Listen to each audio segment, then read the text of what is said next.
What's a job that's romanticized but in reality sucks? Veterinary medicine fantasy. I get to work with puppies and kittens. Reality.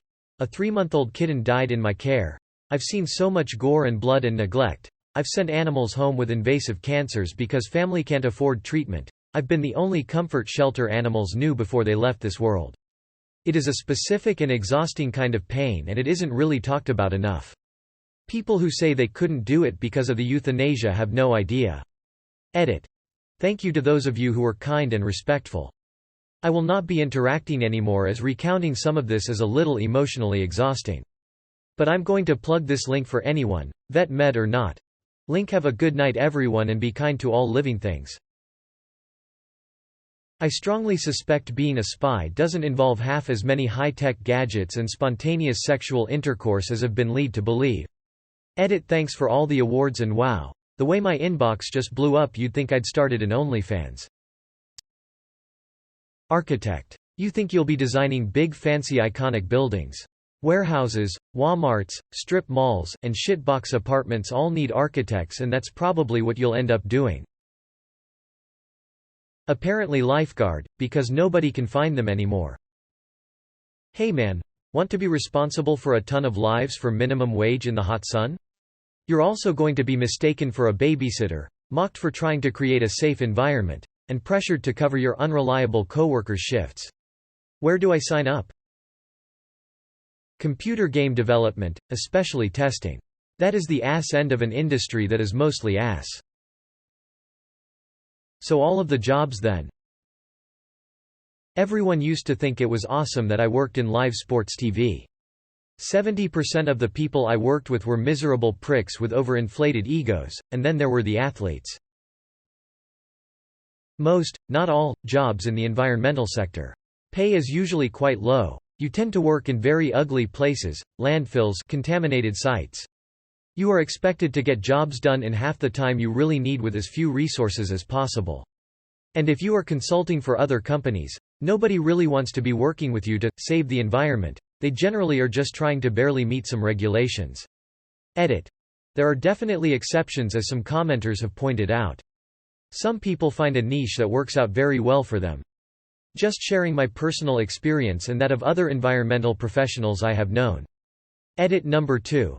I don't mean to discourage anyone who really wants to pursue an environmental career, but I also really wish that I would have learned some of the negatives, in my comment and the many replies, before I began mine. As a result, I only lasted a few years as an environmental consultant and basically started over in a completely new field.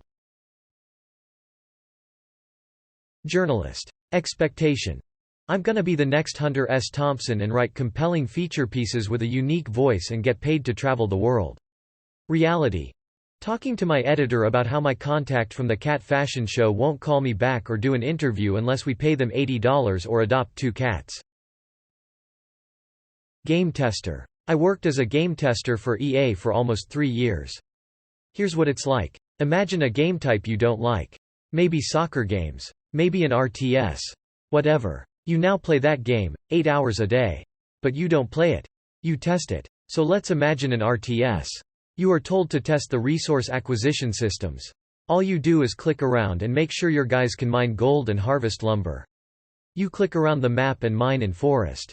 There is no combat, they've turned that off for your testing. There is no story, because you just flick from level to test the resource system. You test using one guy. You testing using 100 guys. You make sure no other units can gather resources. You try blocking your own guys. You try killing your own guys. 8 hours a day. Every day. For weeks. You enter dozens of bugs. They put out a patch that fixes the bugs. You have to retest every level and every bug to make sure they're all fixed. That's game testing. Lawyer. Number of historic, life-changing, precedent-setting cases participated in. 0 number of angry, self-entitled, abusive clients wanting to screw each other over. 842 number of pages of paperwork that sucked up free time and social life. 84,836. Chef. Cook shit pay. Toxic work environment. Shitty hot working conditions. Megalomaniac, incompetent management and owners.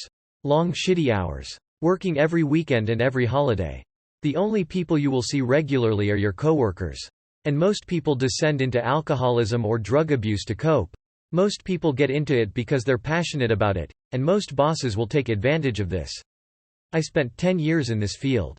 I walked away with nothing other than the knowledge I gained, then had to re-enter to workforce at the bottom at the age of 30. Been out 5 years now, and started making more money and working less hours within a year. I wish I'd left sooner. Working on a film. If you're crew, it sucks. Long hours for what seem like very slow progress on the picture. Lots of standing around waiting, etc. You arrive well before everyone else and leave after everyone else.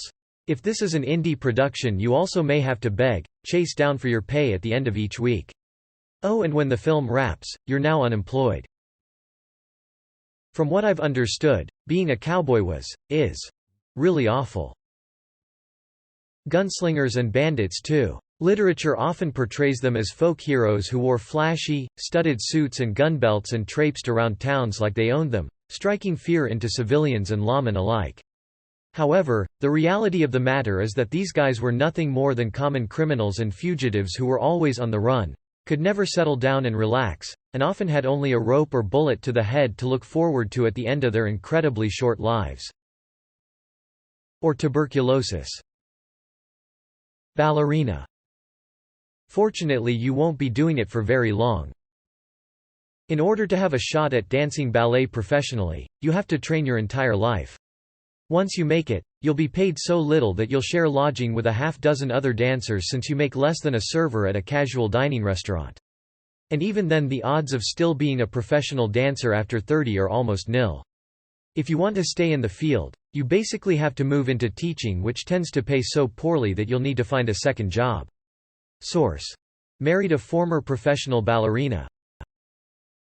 Archaeologist, specifically field archaeology. 99% of the time you find absolutely nothing. It's often physically demanding, sometimes grueling. The pay is shit. There are no benefits, you have to constantly travel, there's very little stability. I could go on. Source. Have worked in CRM, cultural resource management, archaeology for several years now. Edit. Holy shit, this blew up. Just want to stay in spite of all the bullshit of this field. Still love being an archaeologist and don't really want to do anything else for a living. But I can't universally recommend this job to everyone in good faith.